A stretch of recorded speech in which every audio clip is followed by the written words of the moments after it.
Hey guys, tonight we're stepping into a world shrouded in the mists of ancient myth, a realm where music holds the power to enchant gods, tame wild beasts, and even stir the cold hearts of the underworld.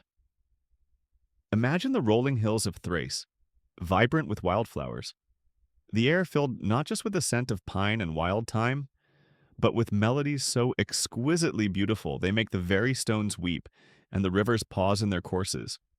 Tonight, we follow the somber song of Orpheus, the legendary musician, poet, and prophet, as he undertakes an almost unthinkable journey, driven by a love that transcends even death itself. Now, if you were suddenly tasked with charming your way past a three-headed guard dog of Hades with nothing but a lute and a heartfelt ballad, you probably won't survive this particular gig. Orpheus, however, was no ordinary musician. He was a legend in the making, with a voice that could move mountains and a sorrow that would dare to challenge fate. So, before you get comfortable, take a moment to like the video and subscribe, but only if you genuinely enjoy what I do here. And please, do let me know in the comments where you're listening from and what time it is in your part of the world. It's always wonderful to know where these ancient echoes are finding an ear. Now, dim the lights. Maybe turn on a fan for that soft background hum, and let's ease into tonight's journey together. You find yourself in the wild, beautiful land of Thrace, a region in the northeastern part of ancient Greece, known for its fierce warriors, its mystic cults, and its deep connection to the untamed forces of nature. It is here, amidst these rugged mountains and whispering forests, that Orpheus, our tragic hero, is said to have been born. His parentage itself is a testament to his extraordinary gifts. His mother, according to most traditions, was Calliope, the eldest of the nine muses, the very goddess of epic poetry and eloquence. Imagine having the divine source of all grand storytelling as your mum. No pressure when it comes to your school recital. Right? His father is often named as Oiagrus, a Thracian king, though sometimes the god Apollo himself, the radiant deity of music, poetry, prophecy, and light, is credited with Orpheus's divine paternity. Whichever version you prefer, it's clear that Orpheus was blessed from birth with an otherworldly talent, a lineage steeped in the sacred arts. He wasn't just good with a tune, he was music personified. His chosen instrument was the lyre, a beautiful stringed instrument often associated with Apollo. Some legends say Apollo himself gifted Orpheus his first lyre, or perhaps Hermes, who was said to have invented it. And in Orpheus's hands, this lyre became a vessel of pure magic. When he played and sang, the effect was nothing short of miraculous. Wild beasts, fierce lions, shy deer, even slithering serpents would gather peacefully around him, utterly captivated by his melodies. Trees would bend their branches closer to listen. Rivers would halt their flow, and even the unfeeling rocks were said to soften and move in sympathy with his song. His music wasn't just entertainment, it was a power, a force that could harmonize the entire natural world, bringing a temporary peace and enchantment wherever his notes drifted. It was the original chill vibes only playlist, capable of calming even the most savage heart or the most turbulent stream. You can almost hear the gentle sigh of the wind as it carries his notes through the valleys, a sound so pure it seems to wash the world clean. A key historical fact, or rather mythological fact, as Orpheus's historical existence is debated, is that his fame as a musician was widespread throughout the ancient Greek world. He was not just a local Thracian wonder, he was the archetypal musician, the ultimate master of song and string. His name became synonymous with the transcendent power of music. He is also often associated with the Argonauts, the band of heroes who sailed with Jason on the quest for the Golden Fleece. According to some versions of that myth, Orpheus accompanied them, using his music to overcome various perils, such as calming stormy seas, drowning out the fatally alluring song of the sirens with his own more powerful melody, and even lulling to sleep the dragon that guarded the fleece. He was the original ship's bard, but instead of just boosting morale with sea shanties, he was literally saving everyone's bacon with his divine playlist. Row faster, lads. And Orpheus, a little something to make that giant sea serpent take a nap. If you please, perhaps a lullaby in D minor. His songs were not just beautiful, they were often filled with wisdom, with tales of the gods, the creation of the cosmos, and the mysteries of life and death. This led to Orpheus also being regarded as a prophet, a seer, and the founder of certain mystic rites and religious traditions known as Orphism. These Orphic mysteries, which flourished in the ancient Greek and Roman world, focused on concepts of purification, reincarnation, and the soul's journey after death, often attributing their core doctrines to Orpheus himself.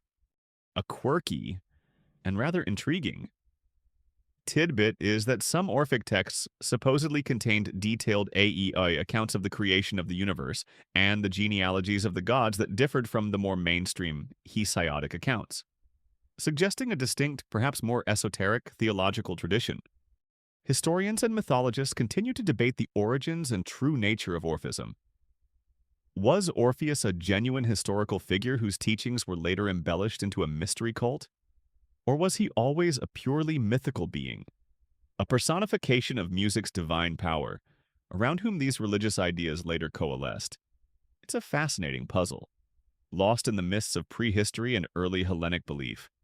But for now, in the golden dawn of his story, before tragedy strikes, you see Orpheus primarily as the divine musician, his life a symphony of harmony with nature and with the gods.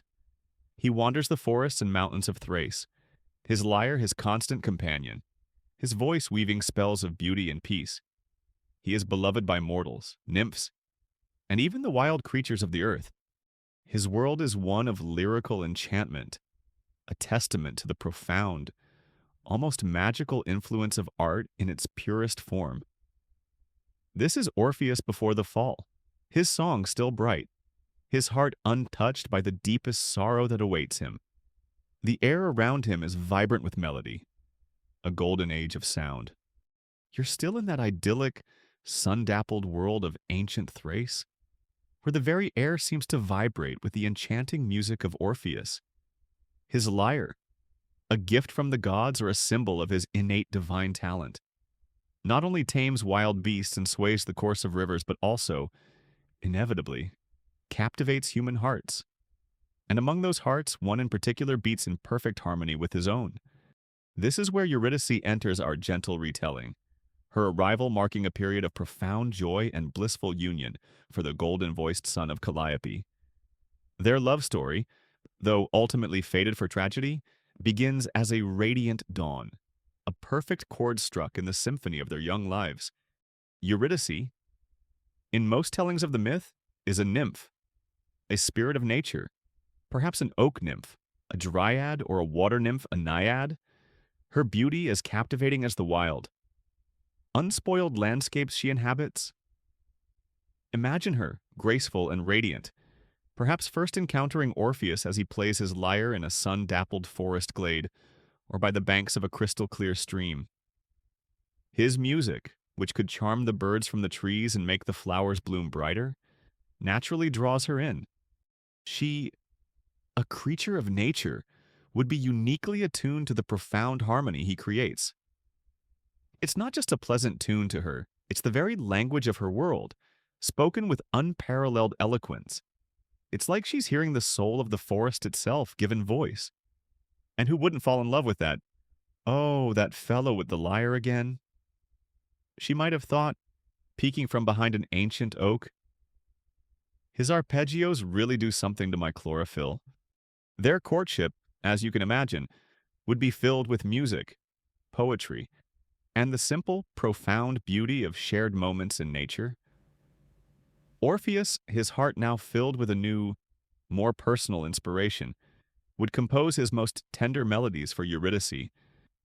His songs would speak of her grace, her beauty, the light she brought into his world, and she, in turn, would be his most devoted audience, her presence inspiring him to new heights of artistic expression. Their love is often depicted as pure, idyllic, a perfect union of art and nature, a harmonious counterpoint in the grand song of existence. It's the kind of love story that poets themselves dream of writing, and in Orpheus's case, he was literally living it and composing its soundtrack. Soon, their love culminates in marriage. Picture their wedding ceremony, not in a grand, man-made temple, but perhaps in a sacred grove under the open sky, surrounded by the natural world that Orpheus's music so deeply touched. The very trees might seem to form a protective canopy, the flowers might bloom with extra vibrancy, and the birds might sing their sweetest songs in celebration. Even Hymen, the god of marriage, is said to have attended, though some versions of the myth note, ominously, that his torch smoked and sputtered, refusing to burn with a clear, bright flame, a subtle, unsettling foreshadowing of the tragedy to come.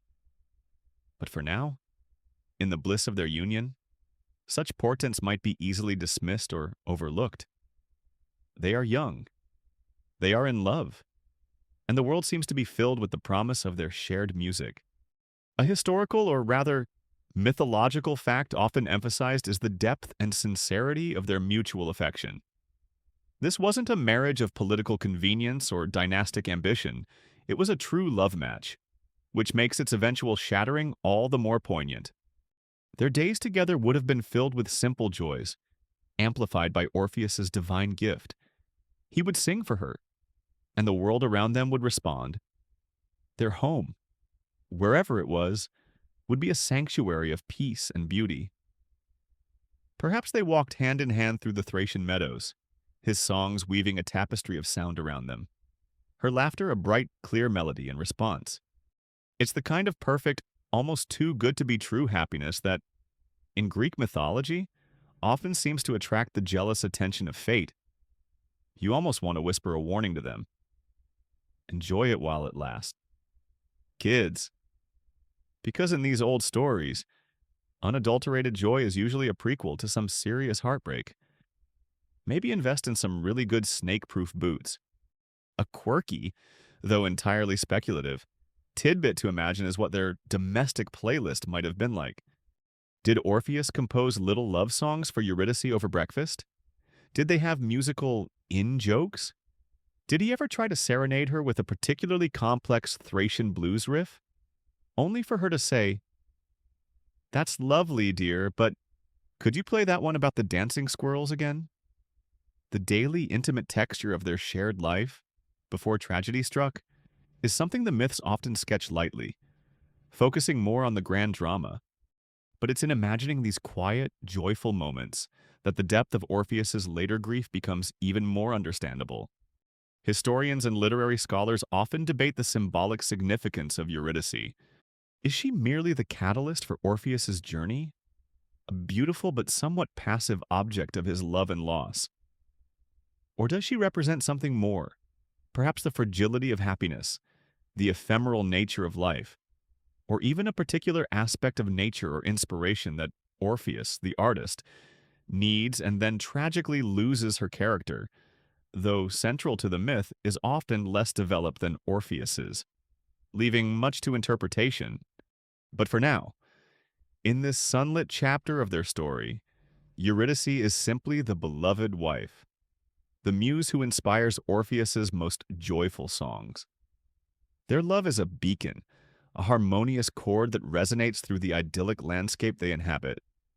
It is a time of pure, unadulterated happiness, a brief golden interlude before the shadows begin to gather and the somber notes of tragedy prepare to sound. The world, for Orpheus and Eurydice, is filled with light, love, and the transcendent beauty of his music, a fragile perfection soon to be cruelly broken. The golden days of Orpheus and Eurydice's love, filled with music and idyllic joy, shimmer with a fragile beauty.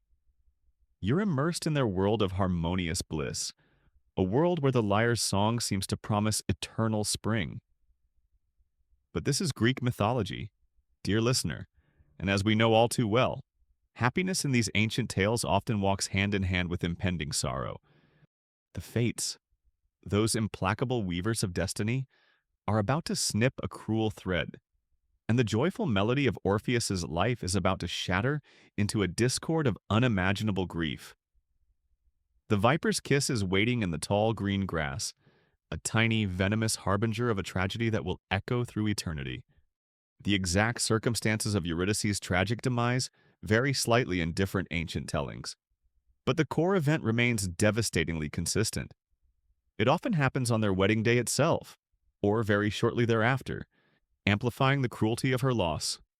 Imagine the scene: the wedding festivities are perhaps still echoing, or Orpheus and Eurydice are taking a joyful walk through a sun-dappled meadow, reveling in their new life together.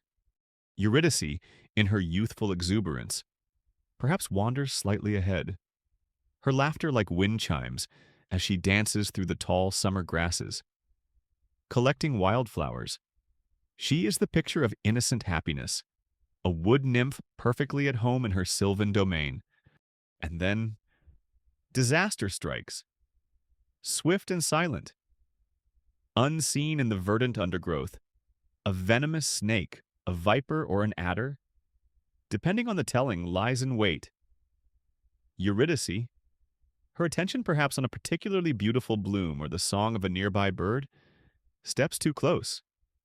The serpent, possibly startled or simply acting on its predatory instinct, strikes her delicate ankle. A tiny puncture, a searing pain, and the poison begins its deadly work.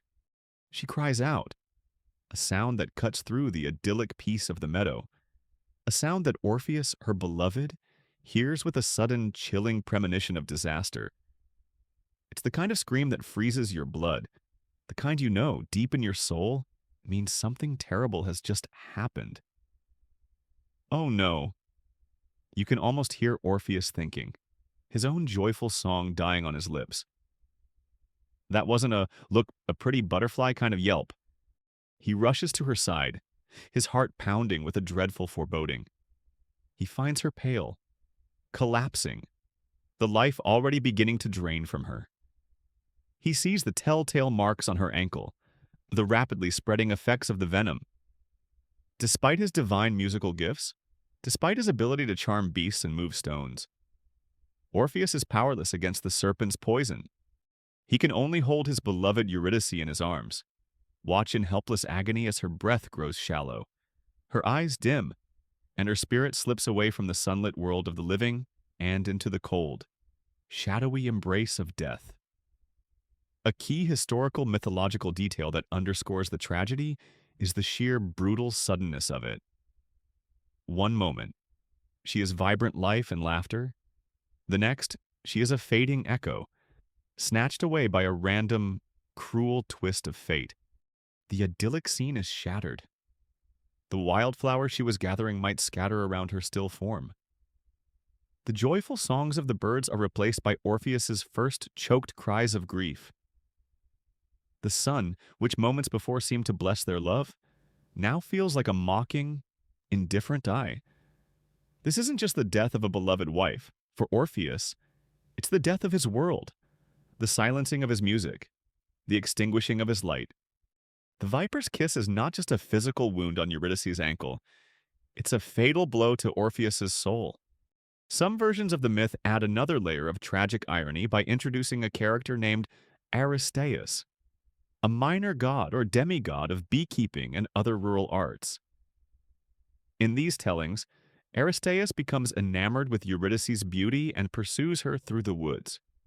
It is while fleeing his unwanted advances that Eurydice stumbles upon the serpent and is fatally bitten. This adds a dimension of blamelessness for Eurydice. She wasn't just carelessly wandering and perhaps a target for Orpheus's initial rage and despair, though Aristeus himself is often portrayed as more thoughtless than malicious, and later makes amends through a specific ritual. However, the core tragedy remains Eurydice's untimely death. Whether it was pure chance or the result of an unwanted pursuit, the outcome is the same. Orpheus is left utterly bereft. It's a truly terrible meet-cute gone wrong for Aristeus. If that version is followed, "Hi, I'm Aristeus. I like bees," and "Oh dear, did my amorous pursuit just lead to your tragic snake-related demise? My sincerest apologies. Perhaps some honey to make up for it. Probably not the right time." A quirky, though somber, tidbit from ancient beliefs surrounding death might involve the immediate rituals or lamentations. Orpheus, steeped in Thracian and Greek traditions, would have known the rites of mourning. But in this first raw shock of grief, all custom, all ritual, likely dissolves in the face of such overwhelming personal loss. His world has been unmade in an instant. Historians and mythographers often analyze the symbolism of the serpent in this story. Snakes in ancient Greek culture had complex associations. They could represent earth deities, chthonic powers, healing as in the rod of Asclepius, but also danger, chaos, and the underworld. Eurydice's death by snakebite firmly links her fate to the chthonic realm, the very place Orpheus will soon dare to venture. The joy has turned to ashes. The wedding songs are replaced by funeral dirges, though Orpheus himself is likely too consumed by his own silent, internal agony to sing anything at all. The vibrant colors of their love story are suddenly drained, leaving only the stark, monochrome reality of loss. Eurydice is gone, a victim of a cruel, random sting, and Orpheus, the master musician whose songs could enchant the world, finds his own heart broken and his lyre falling silent. The prelude to his great and somber song of descent has just been brutally, tragically played. Eurydice is gone, snatched away by the viper's cruel kiss. Her laughter silenced, her light extinguished from Orpheus's world. You are now with him in the immediate and crushing aftermath of this tragedy. The sun still shines on Thrace. The rivers still flow, though perhaps they seem to do so more mournfully now. And the trees still stand. But for Orpheus, all color, all joy, all music has drained from existence. His grief is not a gentle sorrow. It is a vast, all-consuming abyss, a silence so profound that it stills even his own divine gift. The lyre, once vibrant with melodies that could charm gods and beasts, now hangs mute and unplayed, its golden strings gathering only dust and tears. Imagine Orpheus in these first days and weeks of bereavement. He wanders the forest and meadows where he once walked hand in hand with Eurydice, but now every familiar place is a fresh torment, a stark reminder of his loss. The wildflowers she loved seem to mock him with their beauty. The birdsong, once a joyful accompaniment to his own music, now sounds like a meaningless chatter. He is utterly inconsolable. His world, which had revolved around her, has lost its axis. It's that hollow, echoing silence that descends after a sudden, devastating storm has passed, leaving only wreckage in its wake. He might try to pluck the strings of his lyre to give voice to his sorrow, but no sound comes. Or if it does, it is so broken, so discordant, that it only deepens his despair. The musician who could move the very stones with his art is now rendered speechless by a grief too profound for notes or words. The natural world itself, which had always responded so joyfully to Orpheus's music, now seems to share in his mourning. A key mythological detail often recounted is how, in his grief, Orpheus's lamentations when he could finally begin to give them some form, though perhaps initially just as wordless cries of pain were so deeply sorrowful that even the wild beasts wept. The trees shed their leaves out of season as if in sympathy, and the rivers, it is said, swelled with the tears of nymphs and nature spirits. His personal tragedy becomes a cosmic sorrow, a disruption in the natural harmony that his music once upheld. It's like the entire world is put on a black armband in solidarity with his broken heart. You can almost feel the chill in the air, the dampness of a world weeping alongside its greatest musician. Even the rocks are crying. A shepherd might whisper to another, hearing the distant, mournful echoes of Orpheus's sorrow. This is some next-level sadness. Past the tissues, or just a large, absorbent leaf. This period of intense, isolating grief is crucial to Orpheus's story. It establishes the depth of his love for Eurydice and the utter devastation caused by her loss.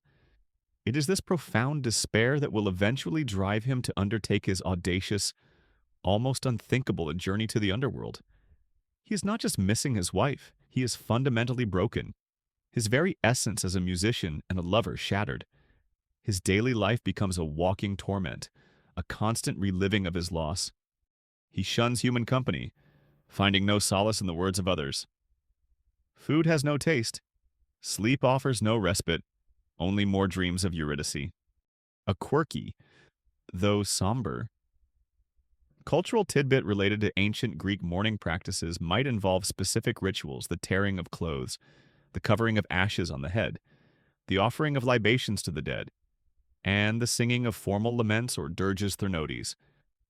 While Orpheus, in his initial shock, might have been beyond such formal expressions, the cultural expectation of profound and visible grief for a lost loved one was strong. His sorrow, however, would transcend mere ritual. It would become the driving force of his legend.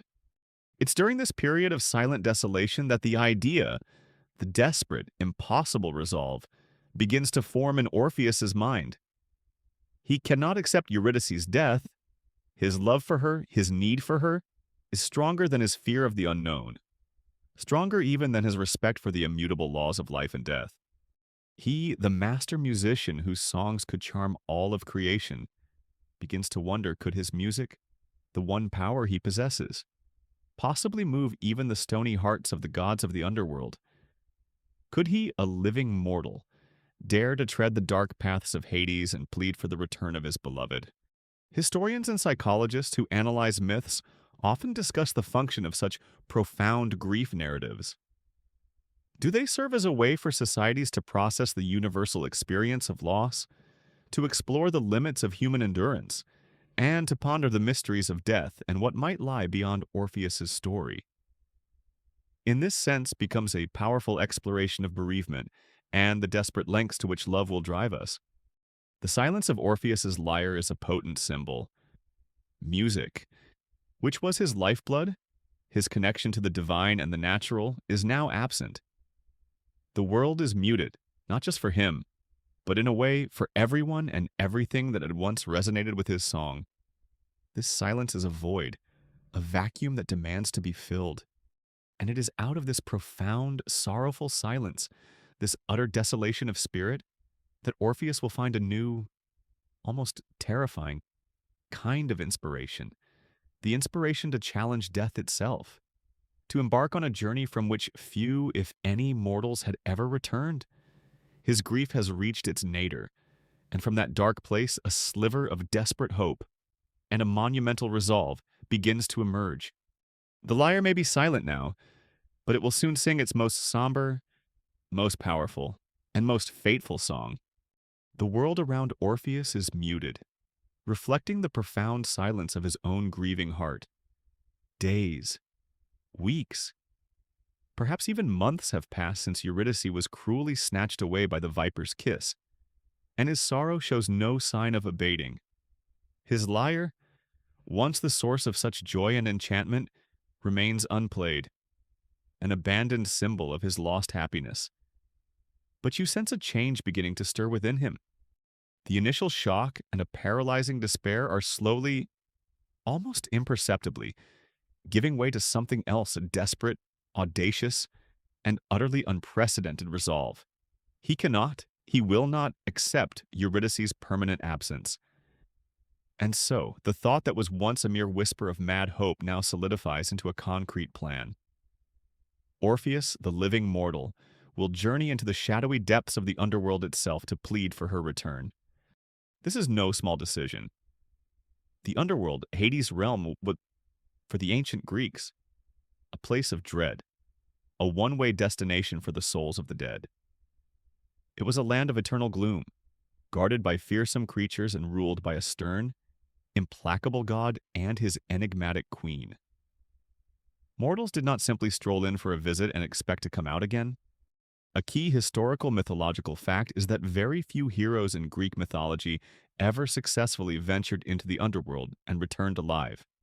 Heracles, Odysseus, Theseus, though his return was often problematic, and Aeneas in the Roman tradition. Each of these journeys was fraught with peril, undertaken for epic reasons, and usually involved divine aid or exceptional prowess. Orpheus, armed only with his lyre and his immeasurable grief, is proposing to join this very exclusive and very high-risk club.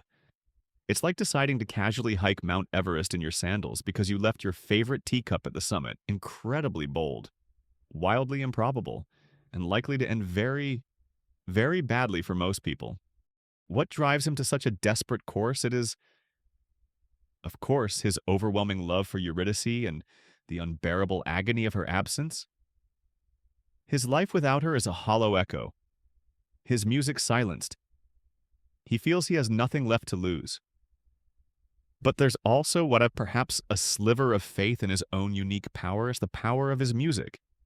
If his songs can charm wild beasts, move trees and stones, and even sway the hearts of nymphs and gods on earth, then perhaps, just perhaps, they might hold some sway even in the desolate kingdom of the dead. It's a gamble of cosmic proportions, staking everything on the transcendent power of his art and the depth of his love. My music has moved the living world. He might reason, a flicker of his old fire returning to his eyes. Can it not also touch the hearts of those who dwell in eternal shadow? I must try. For Eurydice, I must try. So, Orpheus takes up his long, silent lyre. His fingers, stiff from disuse and trembling with a mixture of sorrow and trepidation, find the strings. And as he begins to play, not the joyful melodies of his past, but a new, deeply somber and poignant song born of his grief, the world around him once again responds. This is not the music that makes flowers bloom, but the music that makes even the hardest hearts ache with an unfamiliar sympathy. It is the sound of pure, unadulterated sorrow, a melody that speaks of love lost and a desperate, yearning hope. His journey to the underworld is not usually described in great geographical detail in the myths. He must find one of the legendary entrances to Hades' realm, perhaps a dark cave in a remote part of Thrace, like Acherusia, or a chasm near Taenarum in the Peloponnese, places believed to be liminal spaces between the world of the living and the world of the dead. You can imagine him, a solitary figure, his lyre his only companion, walking through desolate landscapes, his heart heavy but his purpose firm. The air grows colder, the light dimmer, the sounds of the living world fade behind him. He is leaving the sunlit realm of mortals and stepping into the unknown, into the land of no return. A quirky, though unsettling, tidbit from ancient Greek beliefs about the underworld is the idea that the shades of the dead were often depicted as fluttering, witless things, retaining little of their former personalities, thirsty for offerings of blood to temporarily regain some semblance of consciousness.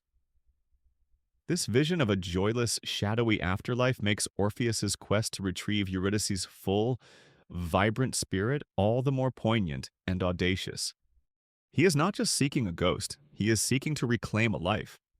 Historians and folklorists who study cross-cultural myths of journeys to the underworld, a common motif in many traditions, from the Mesopotamian epic of Gilgamesh to Japanese mythology, often analyze the symbolic significance of these descents.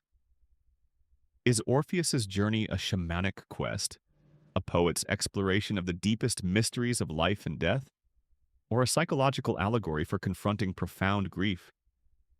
It can be read on many levels, but at its heart, it is a story of extraordinary love and unwavering determination. As Orpheus approaches the very threshold of Hades' kingdom, the air thickens with the scent of decay and the chill of eternal twilight. The path ahead is dark and forbidding. He knows the dangers that await him, the monstrous guardians, the unforgiving landscape, the stern rulers of this somber domain. But his resolve does not waver.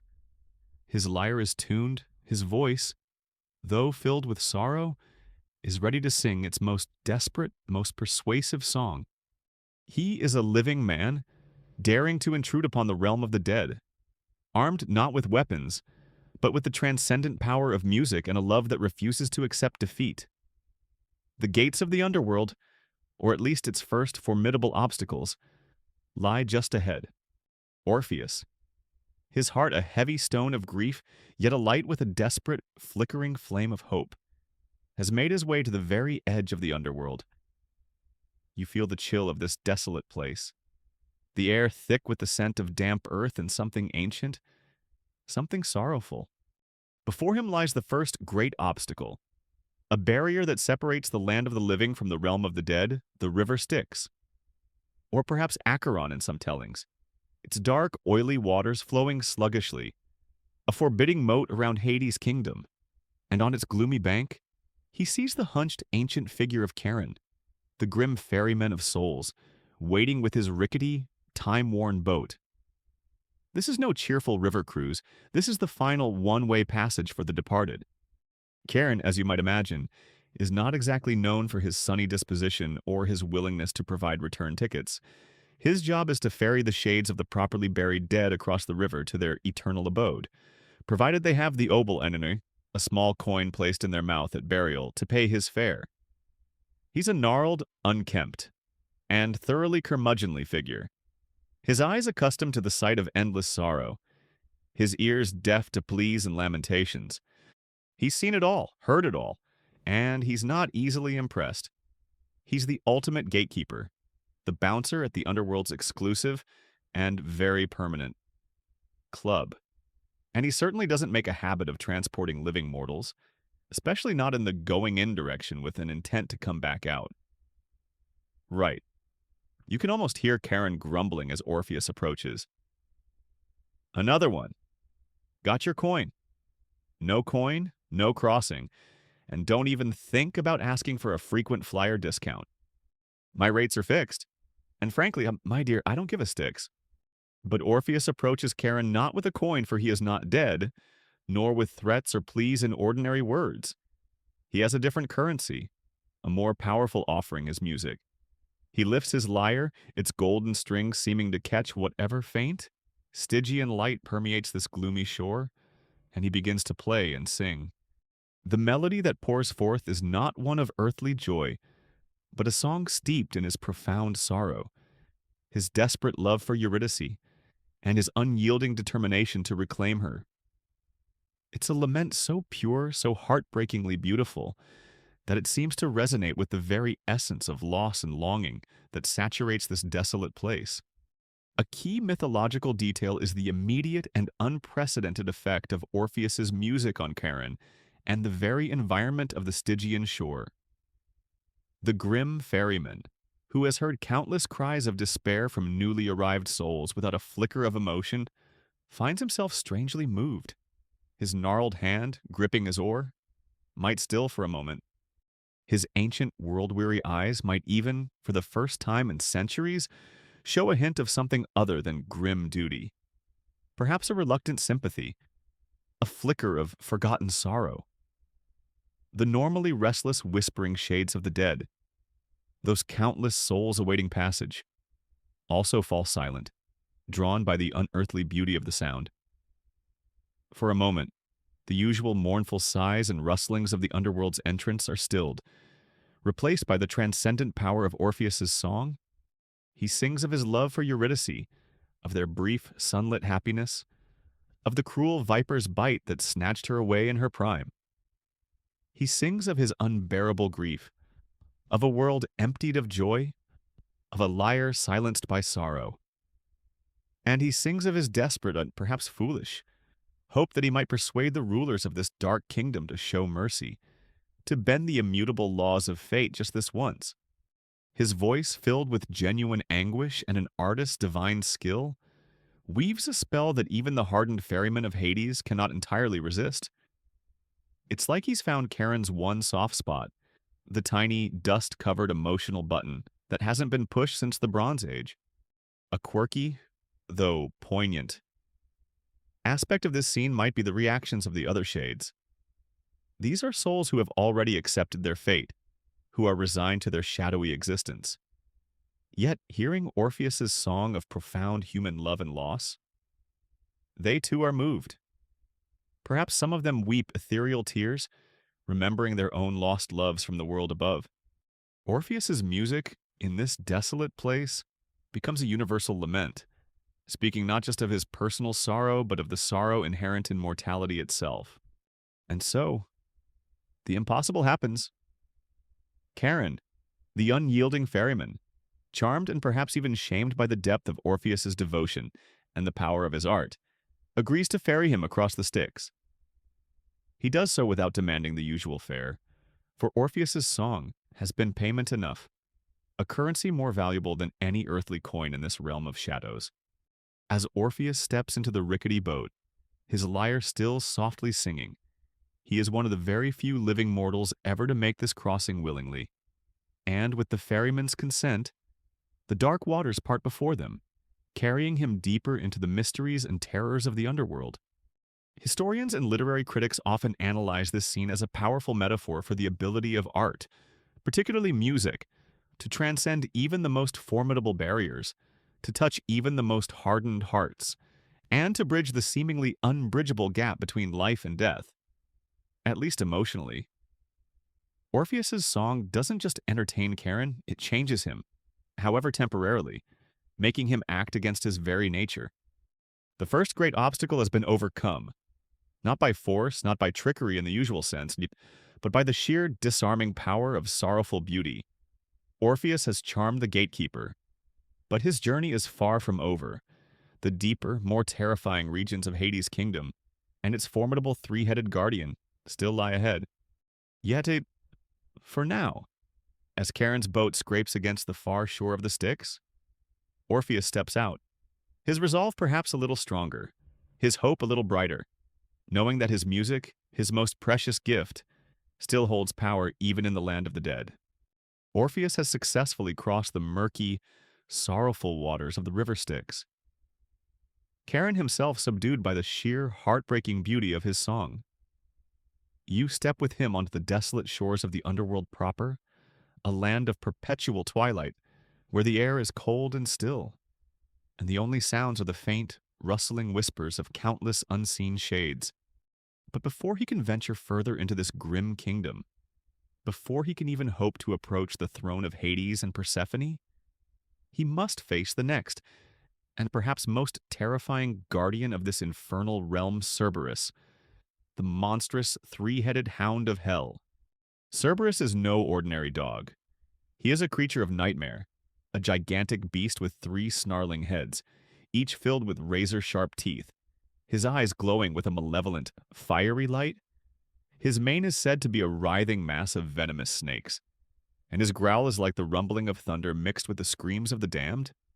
His sacred duty, assigned by Hades himself, is to prevent any living soul from entering the underworld uninvited, and, more importantly, to ensure that no spirit of the dead ever escapes back to the land of the living. He is the ultimate terrifying gatekeeper, a symbol of the inescapable finality of death. You don't just walk past Cerberus with a cheery "good boy, Amrunia," and a pat on one of his many heads. Approaching him is usually a one-way ticket to becoming a very shredded, very dead intruder. It's like trying to sneak past the world's most overqualified, triple-headed security system, whose only settings are Maul and Maul more. As Orpheus approaches the great, dark gates that Cerberus guards, the monstrous hound senses the presence of a living, breathing mortal.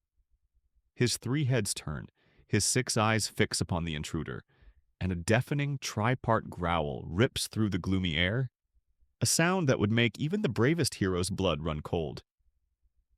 The ground itself seems to tremble. The snakes on his back hiss and writhe. This is the moment where most would turn and flee, or simply freeze in abject terror, awaiting their gruesome end. Heracles, one of the few who had bested Cerberus, did so through brute strength as one of his famous labors. But Orpheus is not Heracles. His strength lies not in his muscles, but in his music. With trembling hands, but a heart steeled by his love for Eurydice and the desperate hope of his quest, Orpheus once again lifts his lyre. He begins to play, not a song of challenge or defiance, but a melody so sweet, so gentle, so unutterably soothing, that it seems to hang in the oppressive air like a delicate, shimmering mist. He sings of green meadows, of sunlit streams, of the gentle bleating of sheep on peaceful hillsides, all the simple, beautiful things of the living world that are so absent in this realm of eternal shadow. He sings of peaceful slumber, of quiet rest, of the forgetting of sorrow. his voice imbued with all the magic of his divine mother, Calliope, and perhaps the skill of his father. Apollo weaves an enchantment of pure, lulling tranquility. A key mythological detail here is the almost instantaneous effect of Orpheus's music on the monstrous guardian. As the first notes reach Cerberus's many ears, the fearsome growls begin to soften, to falter. The writhing snakes on his mane become still. The fiery light in his 6 eyes dims. One by one, the 3 massive heads, which had been poised to rip and tear, begin to droop. The song speaks not to his ferocity, but to some deep, perhaps long forgotten, canine desire for peace and rest. Even a hellhound, it seems like, can appreciate a good lullaby, especially one played by a demigod. It's like the ultimate "who's a good boy" serenade, but for a creature whose usual response to that question is to eat you.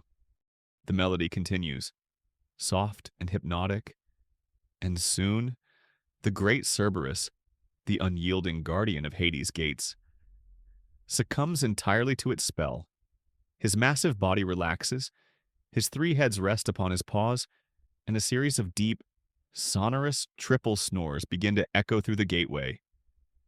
The fearsome hound is fast asleep, lulled into a peaceful, uncharacteristic slumber by the power of Orpheus's divine art. The path into the deeper regions of the underworld now lies open. A quirky, though perhaps less emphasized, aspect of this encounter is the sheer audacity of it. Other heroes had fought or tricked their way past underworld guardians. Orpheus simply sings the monster to sleep. It's a testament to the unique nature of his power, a power that relies not on violence but on beauty and emotional resonance. He conquers not by force but by enchantment. Historians of myth and religion often analyze the figure of Cerberus as a potent symbol of the terrors and boundaries of death. Taming him, therefore, is a significant symbolic act, representing a temporary overcoming of those boundaries through a special, almost magical power. Orpheus's ability to do so with music underscores the ancient Greek belief in the profound, almost supernatural influence of art. Orpheus, his heart likely still pounding from the initial encounter, but filled with a renewed sense of hope, steps carefully past the slumbering, multi-headed beast. He has faced 2 of the underworld's great guardians, Charon and Cerberus, and has overcome them both through the unparalleled magic of his song. The way is now clear for him to approach the very throne of Hades and Persephone, to make his plea to the dark rulers of this somber kingdom. His lyre has proven its power even here, in the antechambers of death. But the greatest challenge, the persuasion of the gods who hold Eurydice's fate in their hands, still awaits him in the shadowed heart of their domain. Having charmed Charon and lulled the monstrous Cerberus to sleep with the divine magic of his lyre, Orpheus now ventures deeper into the eerie, silent landscapes of the underworld. You walk with him, a living soul amidst a world of shadows, the air growing colder, the gloom more profound. He passes through the asphodel meadows, where the ordinary shades of the dead drift like withered leaves, their whispers like the rustling of dry reeds. He sees the mournful figures of those who died too young, or by treachery, or by their own hand, each carrying their eternal sorrow. But Orpheus, though his heart aches with a shared grief for these countless lost souls, does not falter. His own singular sorrow, his desperate love for Eurydice, propels him onward, towards the very seat of power in this subterranean realm, the dark and dreaded palace of Hades and his queen, Persephone. At last, he arrives. Before him looms a vast, shadowy edifice, more imposing and forbidding than any earthly palace. This is the throne room of the king and queen of the dead. As Orpheus steps inside, the silence is absolute, broken only by the faint echo of his own footsteps and the almost inaudible thrum of his lyre, held tightly in his trembling hands. And there, upon a great throne of ebon and shadow, sit Hades, the grim, unyielding ruler of the underworld, his face stern and impassive, and beside him, Persephone, his beautiful, enigmatic queen. Her expression a mixture of sorrow for the souls she governs and a regal, distant composure. Around them stand the various deities and personifications of this dark kingdom. Perhaps Thanatos Death himself, Hypnos Sleep, the stern judges of the dead Minos, Rhadamanthus, and Aeacus, and the ever-watchful Furies, their hair of writhing serpents, ready to pursue and punish the guilty. It's not exactly a welcoming committee. You can imagine the temperature in the room dropping several degrees further just from Hades' disapproving stare. A living mortal in my throne room. This is highly irregular, and he's tracking mud on the good despair rug. This is the ultimate audience. The final appeal. Orpheus knows that no mortal has ever successfully petitioned these formidable deities for the return of a soul once claimed by death. The laws of the underworld are absolute, its decrees irrevocable. Yet he must try. He has come too far, endured too much to turn back now.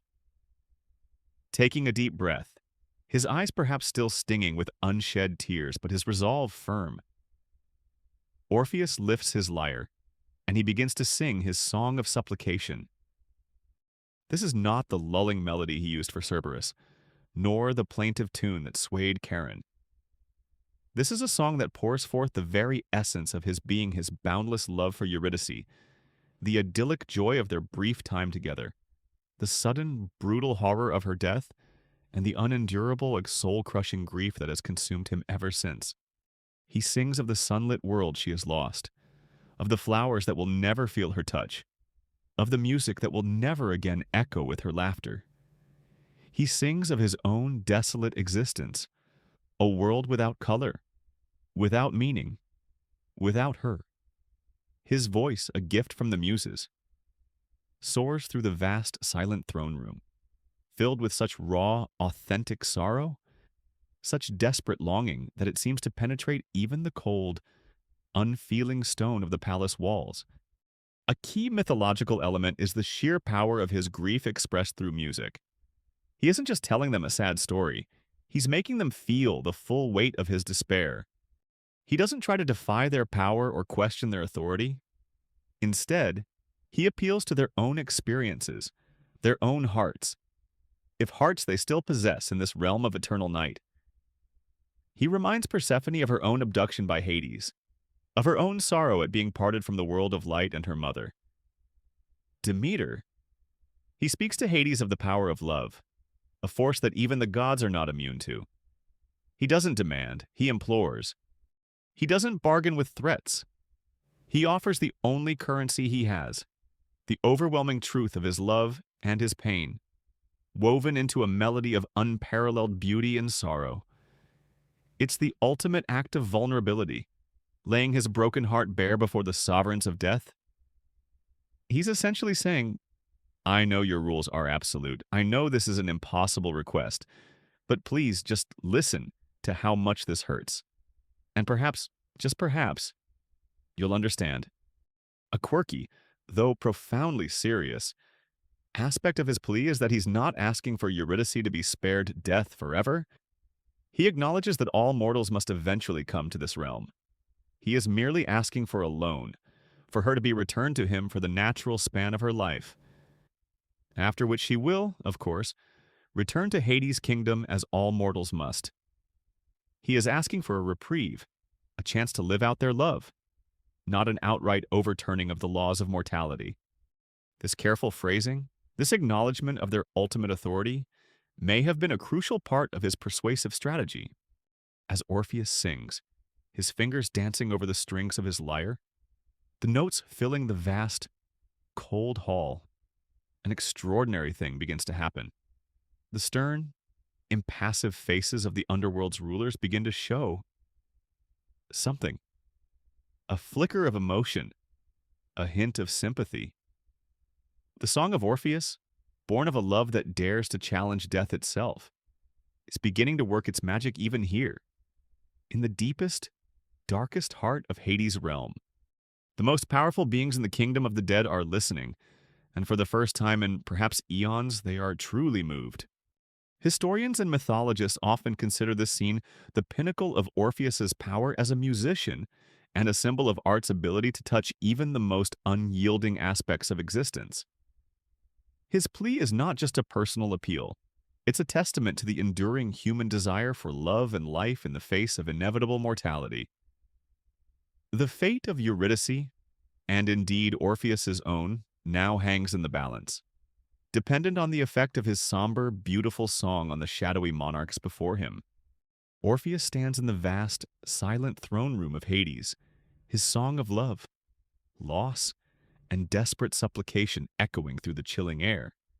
His lyre weeps, his voice, though filled with sorrow, carries a power that transcends the boundaries of life and death. And as his melody unfolds, an unprecedented, almost unbelievable transformation begins to occur within this grim kingdom. The underworld itself, a realm defined by eternal sorrow, unyielding law, and the absence of emotion, finds itself moved. The iron hearts of its denizens, and even its stern rulers, begin to melt before the overwhelming power of Orpheus's grief-stricken art. Imagine the scene as Orpheus sings of his lost Eurydice, of the sunlit world she can no longer see, of the love that has been so cruelly torn from him, the very shades of the dead, those normally listless, whispering spirits, pause in their eternal, mournful wandering.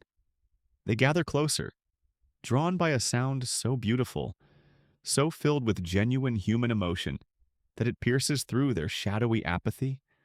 For the first time in their long, dreary afterlife, they feel a pang of something akin to sympathy, a memory of what it was to love and to lose in the world above. Tears, though perhaps only ethereal and unseen, might well from their ghostly eyes. It's like a sudden, unexpected wave of warmth and color washing over a monochrome landscape. But it's not just the ordinary dead who are affected. The legendary sufferers of the underworld, those condemned to eternal no-specific torments for their earthly transgressions, also find a momentary respite. A key mythological detail often included in this scene is the temporary cessation of their famous punishments. Tantalus, forever reaching for water that recedes and fruit that pulls away, forgets his unquenchable thirst and hunger, his attention entirely captivated by Orpheus's song. Sisyphus, doomed to eternally roll a massive boulder up a hill, only to have it roll down again, stops his futile labor, his great stone resting for a moment as he listens. Perhaps a glimmer of something other than eternal frustration in his weary eyes. The Danaides, the 50 sisters condemned to forever carry water in leaky jars to fill a bottomless cask, pause in their endless, pointless task, their hands still. Even Ixion, bound to a perpetually spinning, fiery wheel for his presumption against the gods, might find his torment momentarily eased, his dizzying rotation slowed by the sheer beauty of the sound. These are beings defined by their suffering, yet Orpheus's music grants them a brief, unexpected amnesty from their pain. Wait, Sisyphus might think, is that a melody that doesn't involve the sound of a giant rock scraping against a mountainside? This is surprisingly pleasant. Almost makes me forget I have to do this for another, well, forever. And what of the more formidable figures in this dark court?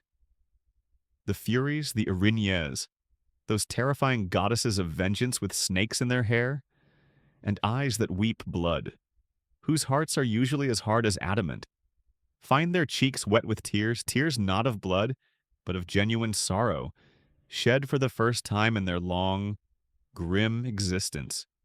Their implacable anger, their relentless pursuit of the guilty, is momentarily forgotten as they are overwhelmed by the pure human grief in Orpheus's voice. It's a testament to the profound empathy his music evokes, that even these embodiments of retribution can feel a pang of compassion. Most importantly, the dark rulers of this realm, Hades and Persephone, are visibly affected. Hades, the stern, unyielding king of the dead, whose heart is said to be untouched by pity, finds himself listening intently, his usually grim expression softened by an unaccustomed emotion. Persephone, his queen, who already carries a certain melancholy from her own forced sojourn in this shadowy kingdom, spending part of each year here, away from her mother Demeter and the sunlit world, weeps openly at Orpheus's lament. She, perhaps more than any other deity in the underworld, understands the pain of separation, the longing for the world of light and life. Orpheus's song speaks directly to her own hidden sorrows, one quirky, yet poignant. Imagining as that for a moment, the entire bureaucratic machinery of the underworld grinds to a halt. No new souls being processed, no judgments being passed, no torments being administered. All are simply listening, rapt and moved by the song of one mortal's extraordinary love. This scene is crucial because it demonstrates the almost supernatural power attributed to Orpheus's music in Greek myth. It's not just pretty, it's transformative. It can alter the very laws of nature, suspend divine judgment, and evoke empathy even in the most hardened or unfeeling entities. His art achieves what no mortal strength, no cunning plea in mere words, could ever hope to accomplish in this realm. Historians and scholars of mythology often see this moment as representing the apex of the artist's power. The ability of art to reach into the deepest, darkest corners of existence and find a common humanity, or even a common emotional resonance with the divine and the demonic. Orpheus isn't just a musician, he is a conduit for the most profound human emotions, and his song forces even the underworld to acknowledge their power. The air in Hades' throne room, usually thick with despair and the chill of eternity, is now filled with a strange, new atmosphere, one of shared sorrow, of reluctant sympathy, of a beauty so profound it momentarily eclipses the surrounding gloom. Orpheus has sung his heart out, has poured all his love and grief into his lyre and his voice. He has, against all odds, moved the unmovable. The underworld has wept. And now, a heavy silence falls as his song ends. A silence filled with an unspoken question. Will this unprecedented display of artistic power and emotional depth be enough to sway the final judgment of the king and queen of the dead? The last, sorrowful notes of Orpheus's song have faded into the vast, echoing silence of Hades' throne room. The shades have wept, the tormented have paused in their eternal labors, and even the stern Furies have shed unaccustomed tears. Before the ebon throne, Hades, the grim lord of the underworld, and his queen, Persephone, sit in contemplation, their usually impassive faces touched by an unfamiliar emotion. You hold your breath, a silent observer in this otherworldly court, knowing that the fate of Eurydice, and indeed the culmination of Orpheus's desperate journey, now rests entirely upon their divine decree. Persephone, perhaps, is the first to show a sign. Her own heart, which knows the sorrow of being parted from the sunlit world, is deeply moved by Orpheus's plea and the depth of his love for his lost bride. She might turn to her husband, Hades, her eyes perhaps still glistening, and make a silent entreaty on Orpheus's behalf, or even speak a quiet word in his favor. Hades himself, though the embodiment of unyielding law and the finality of death, has also been affected. The power of Orpheus's music, its sheer, unadulterated grief and beauty, has pierced even his adamantine resolve. For the first time, perhaps in all of eternity, the king of the dead hesitates, and then he speaks. His voice, usually a sound that chills the very marrow, might carry a new, uncharacteristic note of something akin to consideration. He acknowledges the power of Orpheus's song, the depth of his love, and then, against all precedent, against the very laws that govern his realm, he makes a decision that sends a ripple of astonishment through the assembled deities and shades. He will grant Orpheus's request. Eurydice may return with him to the world of the living. A wave of unimaginable relief, of incredulous joy, must wash over Orpheus. He has done the impossible. His music, his love, has triumphed over death itself. It's a moment of pure, breathtaking hope in the heart of utter despair. You mean you actually mean it? Orpheus might stammer, scarcely daring to believe. She can come back. There isn't some fine print involving, say, wrestling a hydra first, but this is Greek mythology, and gifts from the gods, especially gods of the underworld, rarely come without a catch, a test, a fateful condition. And so, Hades, his voice now regaining some of its customary sternness, lays down the terms of this extraordinary boon. A key historical mythological point, central to the entire tragedy, is this one. Critical stipulation: Orpheus may lead Eurydice out from the underworld, but she must walk behind him, and he must not. Under any circumstances, look back at her until they have both fully emerged from the shadows of Hades' realm and stepped once more into the light of the sun. If he turns to look at her even for an instant before they are both completely clear of the underworld, she will be lost to him forever, snatched back into the darkness with no second chances. One condition, it sounds simple enough. Perhaps just walk forward, don't look back. But in its simplicity lies its devastating psychological cruelty. Orpheus, whose entire being is consumed with love and longing for Eurydice, whose every fiber yearns to see her, to ensure she is truly there. Following him, is being asked to walk in blind faith, to trust in a promise from the Lord of Death, while the beloved he has just reclaimed from the very jaws of oblivion walks silently, invisibly behind him. It's a test of his trust, his patience, his ability to control his overwhelming desire and anxiety. The gods, it seems, are not above a bit of psychological torment, even when appearing to grant a mercy. So, just to be clear, Orpheus might clarify, his mind already racing with the implications. No peeking. Not even a tiny, little, almost imperceptible glance over the shoulder. Got it. Sounds perfectly reasonable and not at all designed to make me an anxious wreck. A quirky and deeply human aspect to consider is why Hades would impose such a condition. Was it a genuine test of Orpheus's resolve?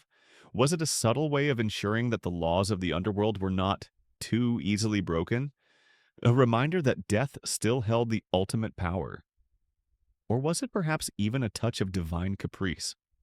A god toying with a mortal who had dared to move him?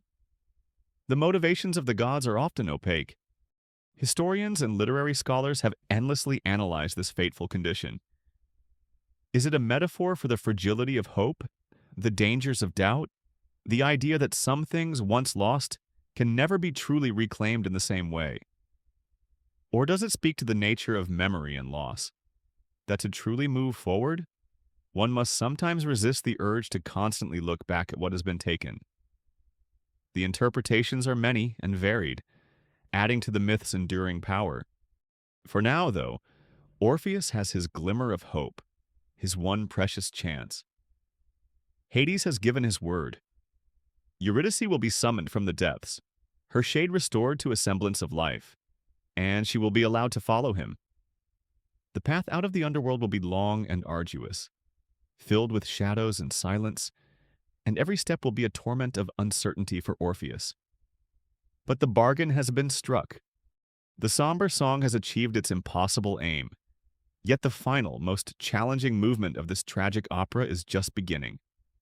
The ascent from darkness is about to commence, with love, hope, and a terrible, fateful condition hanging heavy in the subterranean air. The impossible has happened. Hades, lord of the underworld, moved by the unparalleled sorrow and beauty of Orpheus's song, has agreed to release Eurydice from the clutches of death. You feel a surge of almost unbearable hope, a light piercing the eternal gloom of this subterranean kingdom. But this hope is fragile, conditional. Bound by that one terrible, unyielding stipulation, Orpheus must lead Eurydice out from the shadows, and he must not, under any pain of an even greater, final loss. Look back at her until they have both fully emerged into the sunlit world of the living.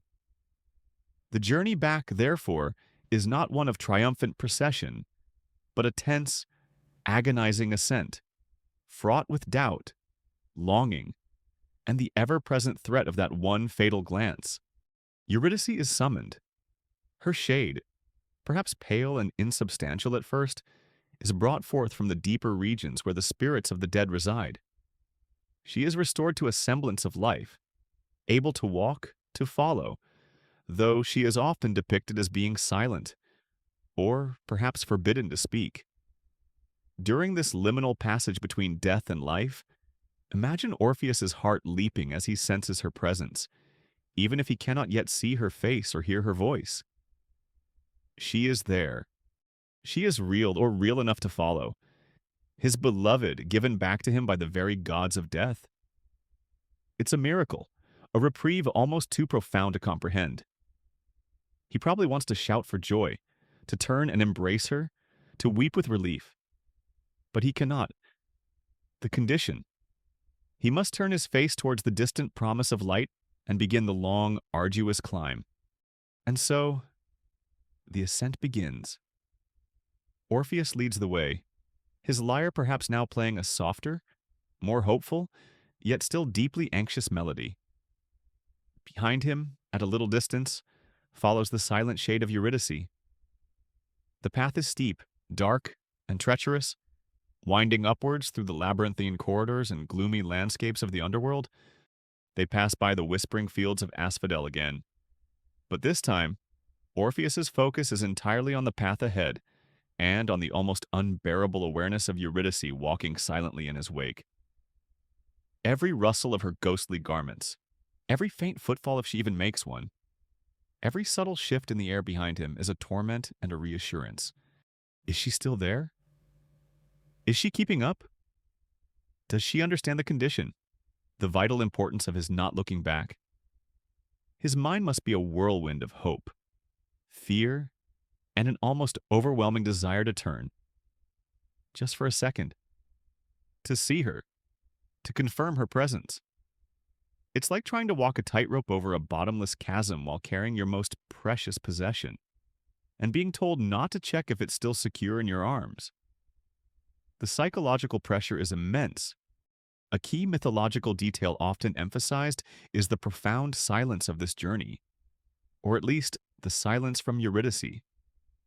Orpheus might be singing softly, a song of encouragement, of hope, of the world of light they are returning to, but from Eurydice, there is nothing. This silence amplifies Orpheus's anxiety. Is she truly there?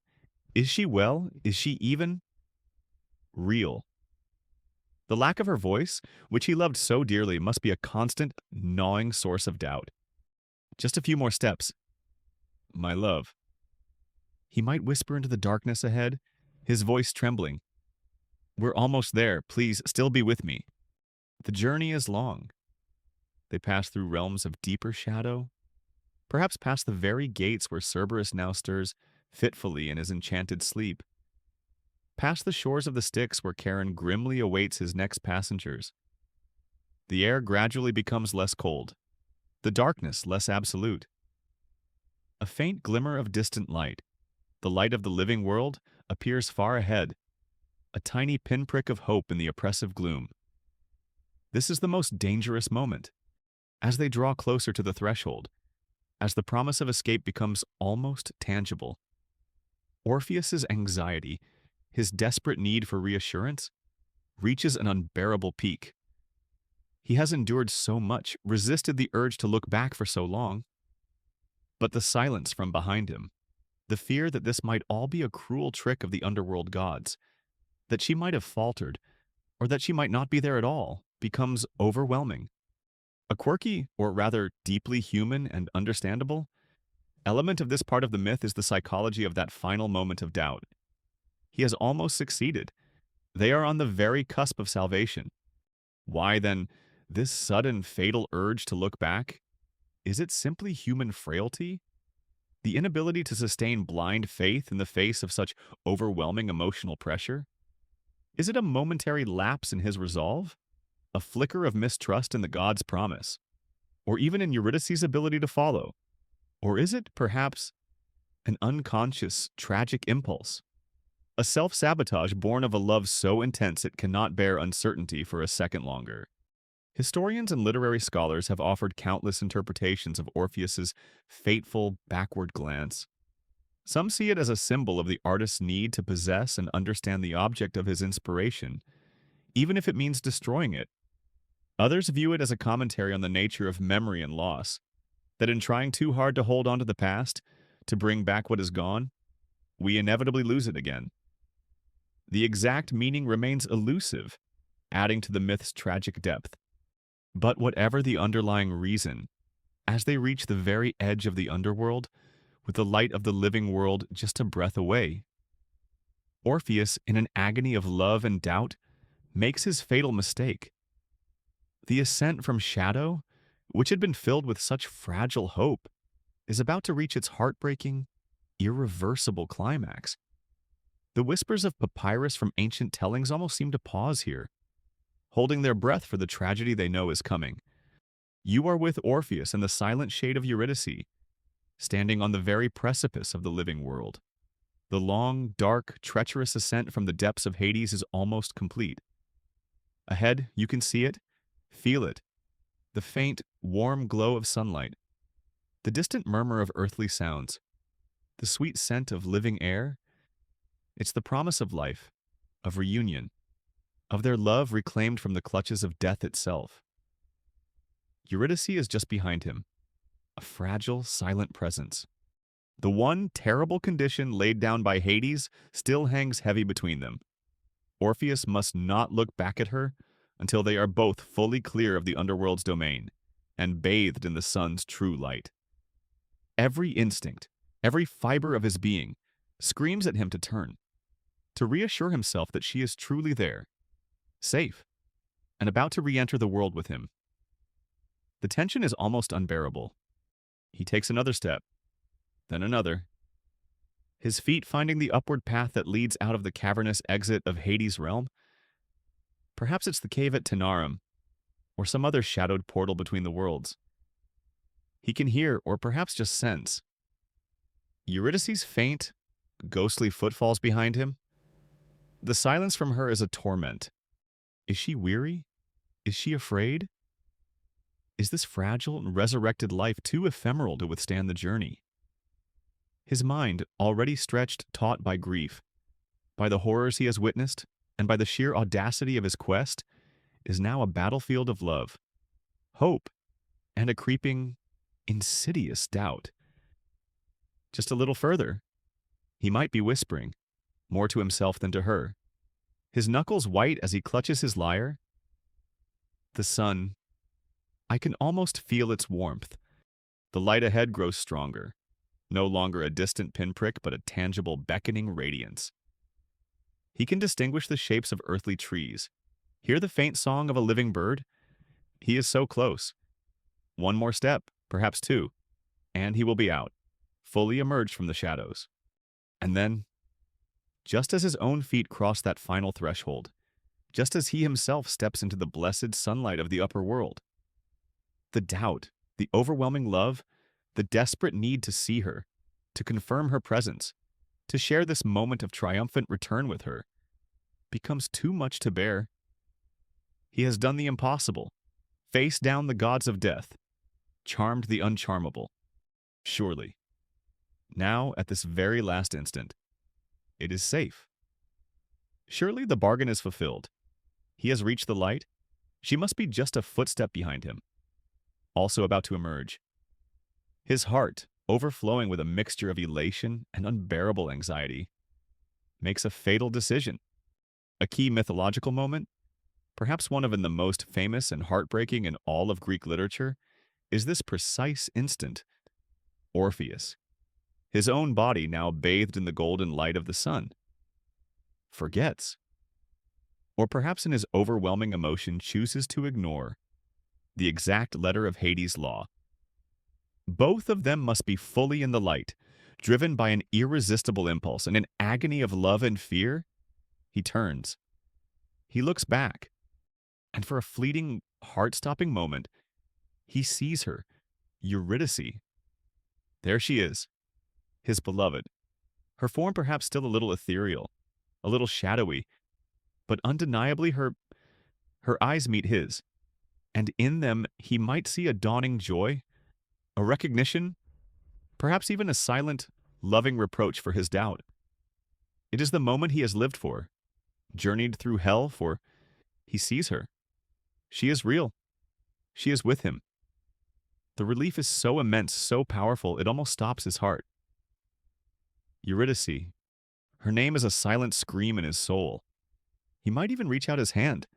It's the climax of a rom-com, where the hero finally gets the girl against all odds. But this rom-com, alas, is written by very stern Greek tragedians. But that moment of recognition, that fatal glance born of love's consuming doubt, is all it takes. The bargain is broken. The fates, who had perhaps momentarily paused their weaving, now cut the thread once more. The instant his eyes meet hers, before she has fully stepped out of the shadows and into the sun's domain, the magic of Hades' reluctant boon is undone. A quirky, though tragic, way to think about it is that Orpheus was like a contestant in the world's cruelest game show. He'd completed all the impossible challenges. He was at the final buzzer, prize in hand, and then, at the very last microsecond, he pressed the wrong button, the one clearly labeled, "Do not press this button, or you lose everything forever. You impatient nincompoop."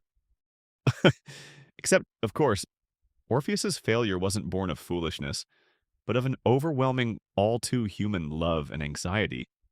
Historians and literary critics have spilled oceans of ink analyzing this pivotal moment. Was it Orpheus's lack of faith in the gods' promise? Was it an uncontrollable human impulse? A testament to the power of love overriding even divine decree? Was it a subconscious desire to truly see and possess her again, even if it meant losing her? Because the memory of her was fading. Or perhaps some have even suggested, was it a subtle, tragic act of Eurydice's own will, her shade unable or unwilling to fully return to a life she had already left? Her faintness causing Orpheus to turn in concern. The myth is rich enough to support many interpretations, and its enduring power lies in this very ambiguity. This exploration of the limits of love, trust, and human frailty in the face of divine law. But whatever the deep psychological or symbolic meaning, the immediate consequence is about to unfold with swift, heartbreaking finality. That one look, born of a love too impatient, too desperate for certainty, has sealed their fate. The brief, joyous reunion is about to become a second, and this time, an irrevocable parting. The ascent from shadow, filled with such agonizing hope, has culminated in a moment of fatal, loving doubt. Orpheus has turned, his eyes filled with an agonizing mixture of love, hope, and fatal doubt, have met those of his beloved Eurydice, just as she stands on the very threshold between the gloom of the underworld and the golden light of the living world. For one heart-stopping, crystalline moment, he sees her, his love, his life, seemingly restored. But that glance, that one forbidden look, has broken the stern condition laid down by Hades. The magic of the underworld's reluctant clemency shatters, and the brief, joyous reunion dissolves into an even deeper, more final despair. Eurydice is lost to him, not once, but twice. As his gaze meets hers, a terrible change comes over Eurydice. Her form, which had perhaps begun to gain a semblance of life and warmth as she neared the sunlight, now becomes faint, insubstantial, like mist touched by the morning sun. A gasp, perhaps her first and only sound on this return journey, might escape her lips, a sound of surprise, of sorrow, of a love that understands and forgives even in this moment of ultimate loss. She might reach out a hand towards him, a ghostly, desperate gesture, but it is already too late. The relentless, invisible power of Hades' realm reasserts its claim. She is being pulled back, inexorably, into the shadows from which she had so nearly escaped. It's like watching a precious dream dissolve upon waking, the beautiful image fading. no matter how desperately you try to hold on to it. No, Orpheus would cry, his voice now raw with a fresh, even more terrible agony. Not again. Please, not again. The ancient poets describe this second parting with heartbreaking poignancy. Virgil, in his Georgics, has Eurydice whisper a faint, final farewell. Iamque valle feror, ingenti circumdata nocte, invalidasque tibi tendens, heu non tua, palmas. And now farewell I am borne away, wrapped in a vast night stretching out to you. Alas, no longer yours. My strengthless hands. Ovid, in his Metamorphoses, tells a similar tale of her fading away like smoke on the wind, uttering a barely audible farewell that Orpheus can scarcely hear as she is subsumed once more by the darkness. There is no anger in her final moments, only a profound, shared sorrow. She knows the terms, and she knows they have been broken. Her brief return was a fragile gift, and now it has been irrevocably rescinded. Orpheus, a frozen statue of despair, can only watch in horror as his beloved is drawn back into the depths of the underworld. He might try to rush after her, to grasp her fading hand, to plead once more with the gods of the dead. But it is futile. The way back is now closed to him as a living mortal. The gates of Hades, which had briefly, miraculously, yielded to the power of his song, are now shut fast against him. He has had his one chance, and it has been lost. A key mythological element here is the finality of this second loss. There are no more bargains to be made, no more songs to be sung that can alter this fate. The law of death is absolute, and his momentary lapse has reaffirmed its unyielding power. He is left alone on the threshold, the sunlight of the living world feeling like a cruel mockery. The warmth on his skin a stark contrast to the icy despair that now grips his soul. He might have saved himself, but he has lost her. Again. And this time, forever. It's the ultimate so close yet so far tragedy, made all the more bitter by the fact that success was literally a single averted glance away. He tries in his desperation to re-enter the underworld.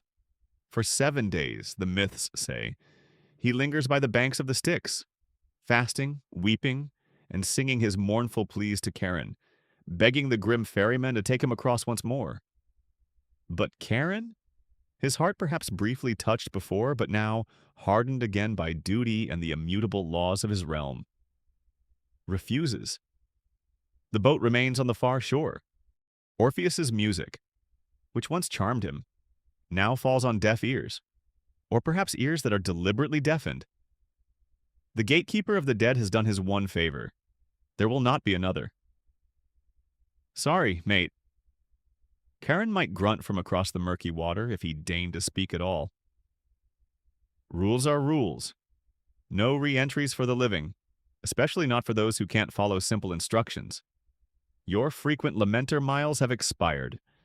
A quirky, though deeply melancholic, tidbit is how nature itself is said to have mourned with Orpheus during these 7 days of vigil.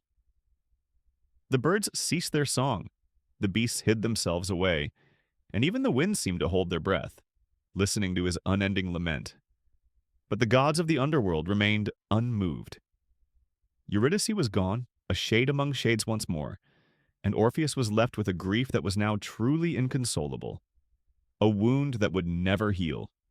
Historians and psychologists often interpret Orpheus's backward glance not just as a personal failing, but as a deeply human act, born of love's anxiety and the desperate need for certainty.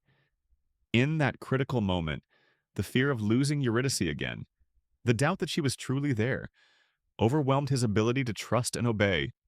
It's a poignant commentary on the human condition, on our inability to fully grasp or hold on to what is most precious, and on the often self-destructive nature of our deepest emotions, defeated, heartbroken, and twice bereaved. Orpheus finally turns away from the gates of Hades. He must return to the world of the living, but it is a world that now holds no joy for him. Eurydice has faded back into the eternal shadow, and with her, it seems, has gone all the light and music from Orpheus's own soul. The somber song of his initial grief will now deepen into a lifelong lament, a prelude to his own tragic end. The gates of the underworld are irrevocably closed to him. Eurydice is lost, a silent shade once more in the kingdom of Hades, and Orpheus. His heart shattered into a million pieces, stumbles back into the world of the living, a man hollowed out by a grief too profound for words, even for his divine music. You are with him now in this desolate aftermath, witnessing a sorrow so complete that it transforms him, isolating him from the joys of human companionship and setting him on a solitary path towards his own tragic destiny. The lyre, which had sung with such desperate hope on the journey to and from Hades, now falls silent once more. Or if it sounds at all, it plays only the most mournful, inconsolable laments. For 3 years, according to some versions of the myth Ovid, for instance, specifies this period, Orpheus wanders the earth, a figure of profound, unyielding sorrow. He shuns the company of humans, particularly women, finding no solace in their presence, no comfort in their words. His heart is entirely given over to the memory of Eurydice, and he can find no room for any other affection. He retreats into the wild places, the mountains and forests of his native Thrace. His only companions the trees, the rocks, and the wild beasts who, alone, seem to understand the depth of his grief, gathering silently to listen to his mournful songs when he can bring himself to play. His music, when it does emerge, was no longer the bright, enchanting melody that could make nature dance. It is a threnody, a continuous lament for his twice-lost love. It's like he's become a walking, breathing elegy, his every note a tear. He's probably not getting many bookings for weddings or birthday parties anymore. Orpheus. Oh, he's a brilliant musician, but his repertoire these days is a bit focused. Unless you want 3 hours of My Life is an Empty Chasm of Despair in E-flat minor. Maybe try the guy with the panpipes. His rejection of all other love, especially his shunning of the company of women, is a key element leading to his eventual demise. The women of Thrace, perhaps the Maenads, also known as Bacchante, the frenzied female followers of Dionysus, the god of wine, ecstasy, and wild abandon, are angered by Orpheus's constant mourning and his refusal to participate in their rites or accept their advances. They see his unwavering devotion to a dead shade and his spurning of living women as an insult, a rejection of life itself, and perhaps a challenge to the power of their god. Dionysus, who represents the untamed, fertile forces of nature. A historical mythological fact is that the Maenads were known for their wild, ecstatic rituals, often involving dancing, intoxication, and sometimes a frenzied, violent tearing apart of animals, sparagmos, or even humans who offended them or their god. Orpheus, in his profound grief and self-imposed isolation, becomes a target for their collective fury. One day, as Orpheus is sitting in a clearing, perhaps singing a particularly sorrowful song to the silent trees and rocks, he is set upon by a band of these enraged Thracian women, their minds inflamed by wine and Dionysian frenzy. They see him not as the divine musician, but as a man who scorns them, who scorns life, who prefers the company of ghosts to the warmth of living flesh. They attack him with stones, with branches, with their bare hands. At first, the myth says, even their missiles are charmed by his music and refuse to strike him. But the women's cries and the clashing of their makeshift weapons eventually drown out the sound of his lyre. His music, which had once tamed wild beasts and even swayed the gods of the underworld, is now powerless against the fury of these mortals. It's a tragic irony. The man whose art could conquer supernatural forces is undone by human rage. Oh, for Olympus's sake! He might have thought in his final moments, not the Maenads, anyone but the Maenads. Their post-frenzy hangovers are legendary, and their critiques of my musical style are just brutal. A quirky and rather gruesome tidbit from Ovid's account is how, after they have torn Orpheus limb from limb in their Bacchic fury, His head and his lyre are thrown into the river Hebrus. The head, still singing a mournful lament for Eurydice, and the lyre, still playing a soft, sorrowful tune of its own accord, float downstream, out into the Aegean Sea, eventually washing ashore on the island of Lesbos. There, the head is said to have been enshrined and to have continued to utter prophecies for a time, until Apollo himself, perhaps jealous of this rival oracle, commanded it to be silent. The lyre, meanwhile, was taken up into the heavens by Zeus and placed among the stars as the constellation Lyra, an eternal tribute to Orpheus's unparalleled musical gift. The death of Orpheus is thus as tragic and violent as his life was filled with beauty and sorrow. He who had sought to defy death for love is ultimately consumed by a different kind of untamed force, the frenzy of human passion and rejection. Historians and mythologists offer many interpretations of Orpheus's final fate. Is it a cautionary tale about the dangers of excessive grief, or of rejecting the natural order of life and love? Is it a symbolic representation of the conflict between the Apollonian principles of order, reason, and art, represented by Orpheus and his lyre and the Dionysian forces of chaos, ecstasy, and primal nature represented by the Maenads? Or does it speak to the vulnerability of the artist, the poet, the truth-teller, in a world that is often hostile to beauty, sorrow, or uncomfortable truths? Whatever the interpretation, Orpheus's world, once so vibrant with song, is now truly without his earthly voice. His final grief has led him to a brutal end. But even in death, the legend of his music, his love, and his tragic journey continues to resonate, a somber and beautiful melody that has captivated the human imagination for millennia. The lyre may be among the stars, but its echoes still linger in the quiet places of the earth where sorrow and beauty meet. Orpheus, the divine son of Calliope, the musician whose melodies could charm the very fabric of creation, has met his tragic end at the hands of the frenzied Thracian Maenads. His body is torn, his head and lyre cast into the river Hebrus, a brutal silencing of the world's most beautiful voice.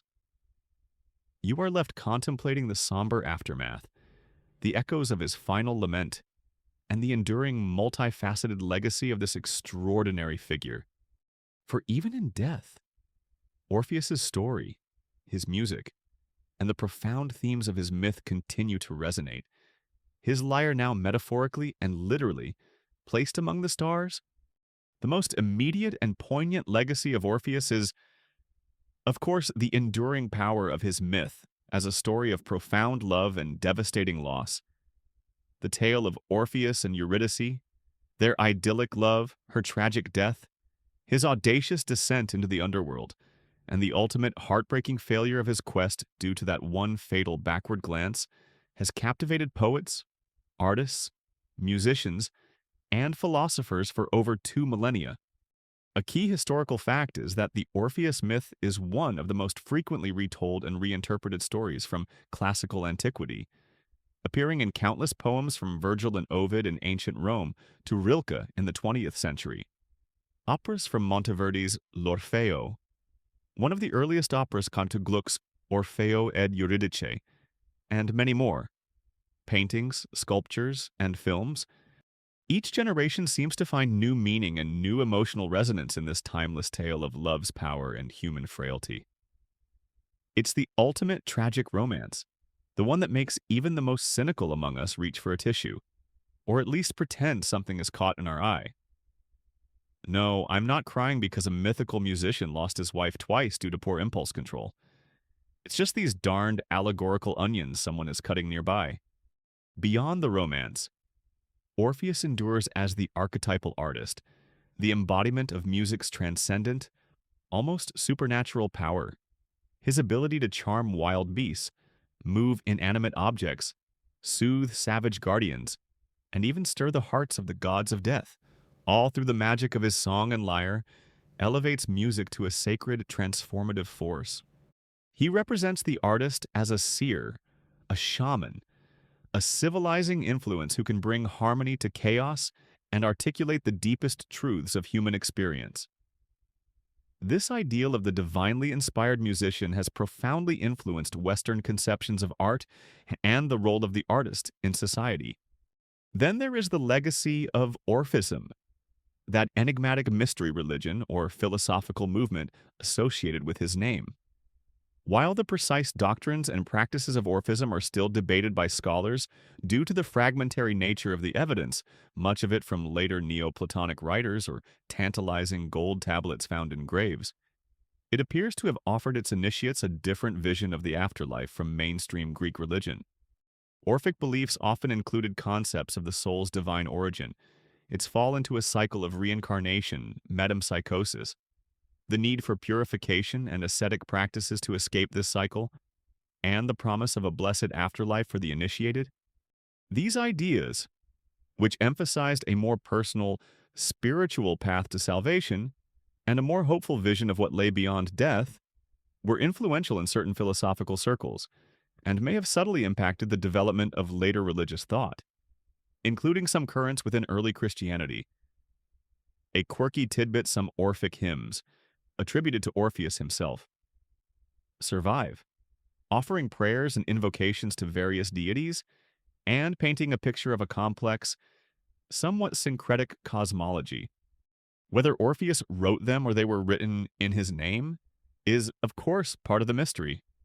The image of Orpheus's head and lyre floating down the river Hebrus, still singing and playing, and eventually washing ashore in Lesbos, an island famous for its lyric poetry, notably Sappho's, is a powerful symbol of the enduring power of art even after the artist's death.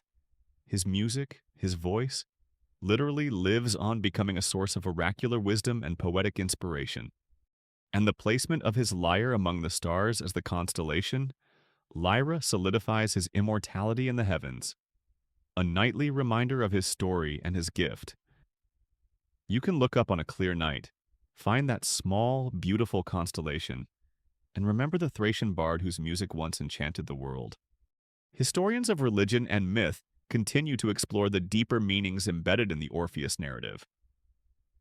Is it primarily a charter myth for Orphic cults, explaining their origins and doctrines? Is it a cautionary tale about the limits of human endeavor against the immutable laws of fate and death? Does it explore the complex relationship between love and loss, hope and despair, art and mortality? The answer is likely all of these and more. The myth's enduring power lies in its ability to accommodate multiple interpretations, to speak to different human concerns across different ages. Orpheus's somber song, born of love and loss, has thus echoed through the millennia, a timeless melody of human passion, artistic transcendence, and tragic frailty. He dared to challenge death, and though he ultimately failed in his personal quest to reclaim Eurydice fully, his journey into darkness and back, and the art that it inspired, has left an indelible mark on our cultural imagination. He reminds us of the profound beauty that can arise from sorrow, the courage it takes to confront the deepest darkness, and the enduring power of a love that seeks to defy even the finality of the grave. His lyre may now be silent among the stars, but its music, in the form of his story, plays on. And so, the final sorrowful notes of Orpheus's lyre fade into the gentle quiet of the night. We have walked with him through idyllic love, through the crushing despair of loss, into the very depths of the underworld, and back to the tragic, sunlit moment of his fatal glance.